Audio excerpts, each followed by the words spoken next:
সবাই কথা বলো না, কেউ আমি একটা জিনিস দেখাচ্ছি। এখানে একজন বসে আছে, একটা মা, ঠিক আছে? ওই যে দেখতে happy birthday to you, happy birthday tinker boy. আচ্ছা বর্ষা জানা, বর্ষা এই তো কোনটা, এইটা না না সবাই বলো হ্যাপি বার্থডে বলে।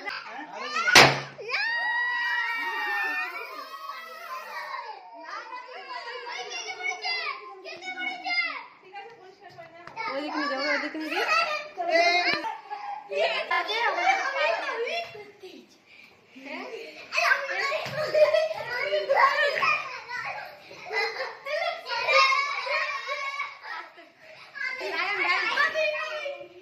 আচ্ছা ঠিক আছে, রায়ন নিচে নামো, রায়ন নিচে নামো। আচ্ছা রুদ্রিকে দিকে, রুদ্রিকে দিকে। আচ্ছা সবাই মিলে দাঁড়াও।